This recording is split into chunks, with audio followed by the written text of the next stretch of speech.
وہ جو بہت زیادہ سود لیتے ہیں ان کی طرح ہیں جنہیں شیطان نے قابو کر لیا ہے۔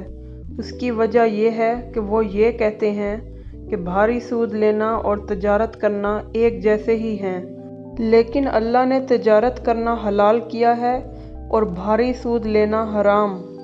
جو کوئی بھی اپنے رب کے اس حکم پر عمل کرتا ہے اور بہت زیادہ سود لینا چھوڑ دیتا ہے تو وہ اپنی پچھلی کمائی رکھ سکتا ہے اور اس کا فیصلہ اللہ کریں گے، اور وہ جو بھاری سود وصول کرنے میں لگے رہتے ہیں وہ جہنم میں جائیں گے جس میں وہ ہمیشہ کے لیے رہیں گے۔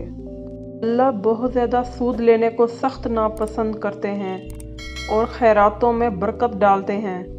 اللہ ہر کافر گناہ گار کو ناپسند کرتے ہیں۔ وہ جو یقین کرتے ہیں اور نیک زندگی گزارتے ہیں اور نمازیں ادا کرتے ہیں اور زکوٰۃ دیتے ہیں، انہیں ان کا اجر ان کے رب سے ملے گا۔ انہیں کسی چیز کا خوف نہیں ہوگا اور نہ ہی وہ غمگین ہوں گے۔ اے ایمان والوں، تم اللہ کو دھیان میں رکھو اور ہر قسم کے سود سے بچو اگر تم ایمان والے ہو تو۔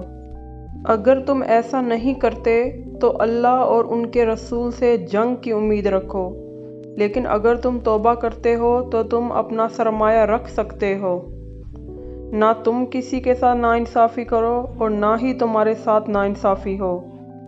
اگر قرض لینے والا ادا کرنے کے قابل نہیں ہے تو بہتر وقت کا انتظار کرو۔ اگر تم قرض کو خیرات سمجھ کر معاف کر دیتے ہو تو یہ تمہارے لیے ہی بہتر ہوگا اگر تم جانتے۔ اس دن سے خبردار رہو جب تم اللہ کی طرف لوٹ کر جاؤ گے اور ہر روح کو بغیر ذرا سی بھی ناانصافی کے اس کے اعمال کا معاوضہ دیا جائے گا۔ اے ایمان والوں، جب تم کسی بھی مدت کے لیے قرض کا لین دین کرتے ہو تو تم اسے لکھا کرو۔ لکھنے والے کو کسی کی طرفداری کیے بغیر لکھنا چاہیے۔ اللہ کی تعلیمات کے مطابق لکھنے والے کو اس کام کو کرنے سے انکار نہیں کرنا چاہیے۔ قرض لینے والا جو شرطیں لکھواتا ہے اسے لکھنی چاہیے۔ اسے اللہ کو دھیان میں رکھنا چاہیے جو اس کے رب ہیں، اور کبھی دھوکہ نہیں دینا چاہیے۔ اگر قرض لینے والا ذہنی طور پر قابل نہیں ہے یا مجبور ہے یا لکھوا نہیں سکتا تو اس کا سرپرست انصاف کے ساتھ لکھوائے۔ 2 مردوں کو گواہ بننا چاہیے۔ اگر 2 مرد نہیں ہیں تو 1 مرد اور 2 عورتوں کو گواہ بننا چاہیے جن کی گواہی سب کو قبول ہوگی۔ اس طرح ایک عورت کسی کی بھی طرفداری کرتی ہے تو دوسری اسے یاد دلائے گی۔ یہ گواہوں پر فرض ہے کہ وہ گواہی دیں جب انہیں ایسا کرنے کے لیے بلایا جائے۔ تفصیل سے لکھنے سے مت تھکو، چاہے وہ کتنا ہی لمبا ہو، اور ساتھ میں قرض واپس کرنے کا وقت بھی لکھو۔ ایسا کرنا اللہ کی نظر میں انصاف والا کام ہے، بہتر گواہی کا یقین دلاتا ہے۔ اور اگر تمہارے دل میں کوئی شک ہے تو اسے نکال دیتا ہے۔ موقع پر ہونے والے کاروباری لین دین کو لکھنے کی ضرورت نہیں ہے، لیکن ان کے گواہ ہونے چاہیے۔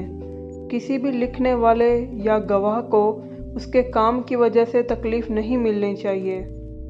اگر تم انہیں تکلیف دیتے ہو تو یہ تمہاری طرف سے برائی ہوگی۔ تم اللہ کو دھیان میں رکھو اور اللہ تمہیں سکھائیں گے۔ اللہ سب کچھ جاننے والے ہیں۔